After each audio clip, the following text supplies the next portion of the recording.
जय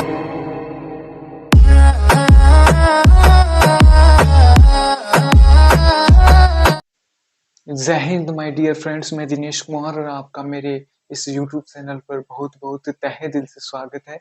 और आज 17 तारीख हो गई है और आज से हमारी क्लासे रेगुलरली शुरू हो गई है। और आज हम हिस्ट्री का एक छोटा सा चैप्टर ले रहे हैं, 1857 की क्रांति। और 1857 की क्रांति जिसे प्रथम स्वतंत्रता संग्राम के नाम से भी जाना जाता है। 1857 की क्रांति पढ़ने से पहले मैं बता दूं कि क्रांति आखिर क्या होती है, कि किसी भी व्यवस्था में एक बहुत बड़ा परिवर्तन हो जाना क्रांति कहलाता है। और विद्रोह का एक बड़ा रूप ही क्रांति होता है। तो 1857 की क्रांति, तो 1857 की क्रांति जो है, इसकी होने से पहले जब हुई 1857 की क्रांति, उससे पहले जो क्रांतिकारी नेता थे, इनके द्वारा 1857 की क्रांति की एक निश्चित डेट तय की गई थी, जिस जिस दिन पूरे भारतवर्ष में 1857 की क्रांति होनी थी। जो निश्चित डेट तय की गई थी वो थी 31 मई 1857 की।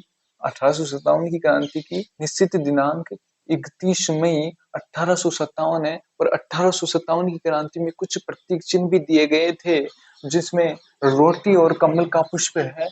जो रोटी है ये जनता के लिए दिया गया था, और कमल का पुष्प ये सैनिकों के लिए दिया गया था। तो 1857 की क्रांति में, जब 1857 की क्रांति हुई थी, तो उस समय भारत का शासक, क्रांति के समय भारत का शासक बहादुर शाह जफर था। बहादुर शाह जफर, जिन्हें बहादुर शाह सेकंड के नाम से भी जाने जाते थे। और 1857 की क्रांति जब हुई थी, उसमें जो भारत का गवर्नर जनरल क्या होता है माय डियर फ्रेंड्स, की गवर्नर जनरल भारत का सबसे बड़ा अंग्रेज अधिकारी, जो गवर्नर जनरल कहा जाता था। तो भारत में 1857 की क्रांति जब हुई, उस समय गवर्नर जो जनरल था वो लॉर्ड कैनिंग था। और 1857 की क्रांति हुई थी, उस समय ब्रिटेन या इंग्लैंड का प्रधानमंत्री जो था वो पॉन स्टन था। इंग्लैंड का प्रधानमंत्री पॉन स्टन था। और 1857 की क्रांति किसी विद्रोह से शुरू होती है, और वो विद्रोह होते होते इस एक ऐसा तत्कालीन कारण होता है, वो एक चिंगारी का काम करता है उन विद्रोह में, और एक वो क्रांति का रूप ले लेता है। इसी तरह एक विद्रोह होता है। विद्रोह यहाँ से शुरू होता है क्योंकि अंग्रेजी गवर्नमेंट के द्वारा क्या किया गया था कि कुछ सुधार किए गए थे। तो पहला सुधार जो था, आर्थिक सुधार किया गया। आर्थिक सुधार में क्या किया जाता है कि आर्थिक सुधार में अंग्रेजी गवर्नमेंट ने रैयतवादी व्यवस्था लागू की, मल्हाबाड़ी व्यवस्था मल्हाबाड़ी व्यवस्था लागू की, स्थायी बंदोबस्त व्यवस्था लागू की। जिससे क्या हुआ कि रैयतवाड़ी व्यवस्था, मल्हाबाड़ी व्यवस्था और स्थायी बंदोबस्त से क्या हो जाता है, इस आर्थिक सुधार से क्या हो जाता है, इन व्यवस्थाओं के लागू हो जाने से जो किसान थे, किसानों को बहुत नुकसान उठाना पड़ता है। और इनमें व्यवस्थाओं के लागू होने पर जो जागीरदार थे, उनको उनका किसानों पर बहुत ज्यादा अत्याचार बढ़ जाता है।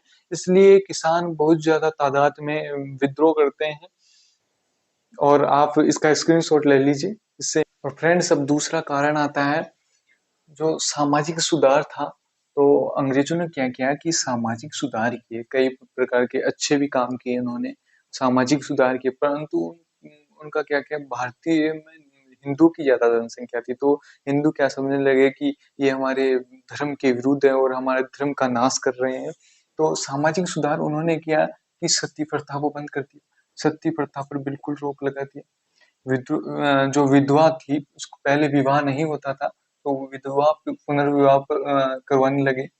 और जो बाल विवाह है, उस पर पूर्ण रूप से रोक अंग्रेजों द्वारा लगाया गया। तो इससे सती प्रथा में क्या होता था कि सती प्रथा में जिस भी स्त्री का पति मर जाता था, तो उसकी लाश के साथ ही उस स्त्री को बांध कर उस चिता पर जला दिया जाता था। और बाद में उस वहां पर मंदिर बना दिया जाता था, और वो एक सती का मंदिर कहलाता था। तो इस तरह सती किया जाता था पहले स्त्रियों को, तो ये बहुत बड़ा अत्याचार होता था। और बाल विवाह पहले छोटी, बहुत कम उम्र में, जब लड़का लड़की कुछ समझते ही नहीं है, तो उस अवस्था में शादी कर दी जाती थी, तो उसे भी बंद किया और पहले विधवा जो हो जाती थी, तो उसका सती होता है था, तो उसका फिर पुनः विवाह शुरू किया अंग्रेजों के द्वारा। फिर दूसरा तीसरा कारण आता है माय डियर फ्रेंड्स, धार्मिक सुधार। धार्मिक सुधार अंग्रेजों के द्वारा क्या किया गया था? अंग्रेजों के द्वारा ईसाई धर्म का बहुत खतरनाक प्रचार किया गया। ईसाई धर्म को बहुत ज़्यादा बढ़ावा दिया गया और ईसाई धर्म अपनाने के लिए अंग्रेजों ने बहुत जोर दिया। और चौथा कारण आता है तकनीकी सुधार, जैसे कि प्रेस हुई, डाक हुई, रेल, ये सभी तकनीकी सुधार अंग्रेजों के द्वारा लाया गया था। और पांचवा जो कारण आता है सैनिक कारण। सैनिक कारण क्या है माय डियर फ्रेंड? इसमें सैनिकों को अच्छा पद नहीं दिया जाता। भारतीय जो सैनिक थे इनको कोई अच्छा पद नहीं दिया जाता था। उसमें इससे क्या है कि सैनिकों में बहुत विद्रोह छिड़ जाता है। उन्हें निम्न पद ही दिया जाता था, अच्छा पद नहीं दिया जाता, कोई प्रमोशन नहीं दिया जाता था। और प्रशासनिक कारण, कुछ प्रशासनिक कारण भी थे। प्रशासनिक कारण क्या थे कि जो पेंशन थी, पेंशन को पूरी तरह बंद कर दिया गया। जागीरदारी जो थी, पूरी तरह से जागीरदारी को हटा दिया गया और अंग्रेजों ने कहा कि जिसके भी पुत्र नहीं है, अर्थात चाहे वो गोद ले रखे हो, अगर उनका खुद का पुत्र नहीं है, तो उनकी जागीरदारी पूरी अंग्रेजों की हो जाएगी। और जो छठा जो सातवां लास्ट कारण आता है तत्कालीन कारण, जो इसका स्क्रीनशॉट ले लीजिए। माय डियर फ्रेंड, जो सातवां कारण था तत्कालीन कारण, ये तत्कालीन कारण क्या था कि तत्कालीन कारण में जो ब्राउनवेंस राइफल जो थी, ब्राउनवेंस राइफल जो अंग्रेजों के यहाँ जो भारतीय सैनिक पहले प्रयोग किया करते थे, ब्राउनवेंस राइफल का प्रयोग किया करते थे।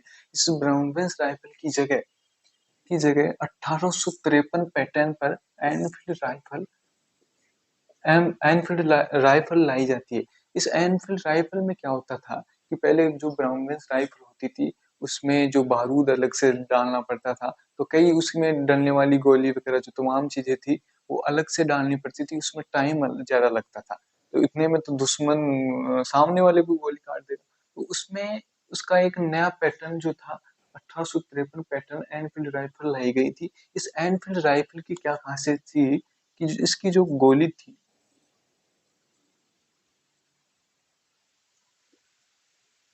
एनफील्ड राइफल की जो गोली थी, इसका जो ये प्राइमर होता था,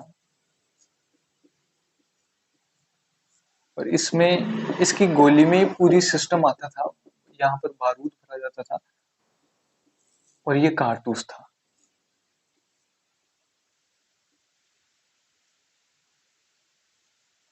ये कारतूस था, तो ये गोली डालनी पड़ती थी और ट्रिगर से छोड़ दी जाती थी। तो इस प्रकार इसमें शॉर्टकट सिस्टम था।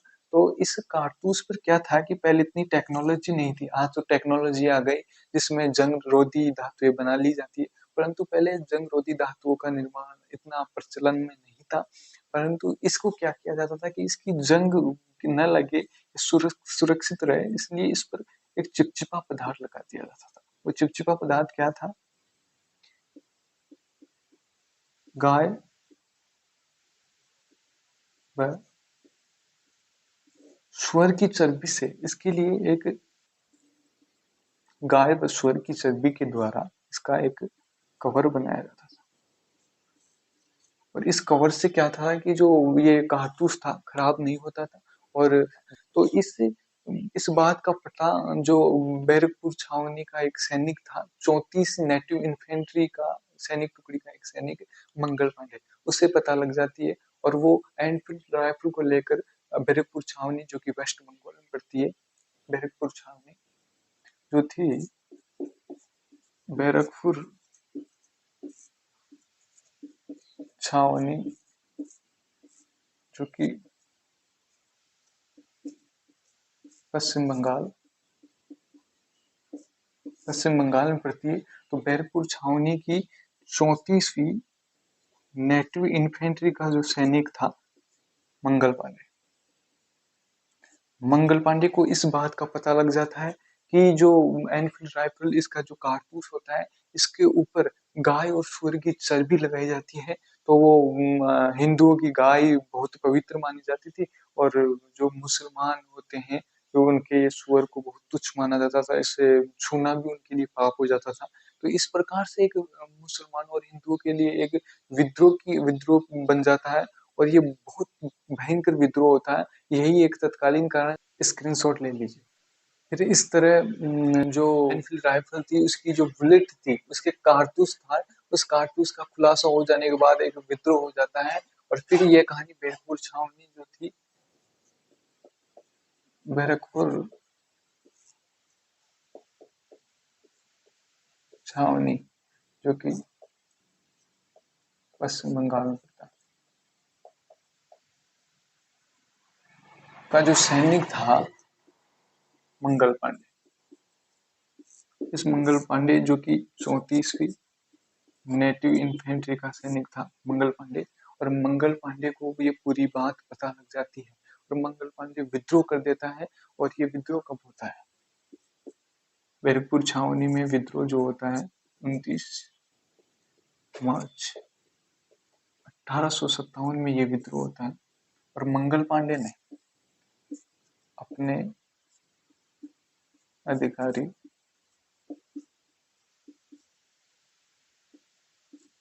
अधिकारी जो थे बाघ और विल्सन की हत्या कर देते हैं, उन्हें गोली काट देते हैं, उससे उनकी मृत्यु हो जाती है। और इस कारण जो अंग्रेजी गवर्नमेंट के द्वारा जो मंगल पांडे को बैरकपुर छावनी में 8 अप्रैल 1857 को फांसी दे दी जाती है, जो कि विद्रोह का एक बहुत बड़ी चिंगारी लग जाती है और ये क्रांति का रूप ले लेता है और 1857 की क्रांति इस तरह आगे बढ़ती है। और जो मंगल पांडे को जो फांसी है, फांसी 8 अप्रैल 1857 को दे दी जाती है। इसी तरह दोस्तों 1857 की क्रांति जो तय की गई थी 31 मई 1857, उसको न होकर ये पहले ही शुरू हो जाती है 10 मई 1857 को। ये 1857 की क्रांति मेरठ छावनी से शुरू होती है और मेरठ छावनी से शुरू होकर पूरे भारतवर्ष में फैल जाती है। 1857 की क्रांति कहाँ से शुरू होती है? मेरठ छावनी से शुरू होती है 10 मई 1857 में और भारत में क्रांति की शुरुआत यहीं से होती है, मेरठ छावनी से, जो कि 10 मई 1857। माय डियर फ्रेंड्स, आज की क्लास यहीं खत्म करते हैं और कल यहीं से शुरू करेंगे और हमारे इस लेसन को आगे तक लेके जाएंगे और पूरा करेंगे। तो आप स्क्रीनशॉट ले लीजिए।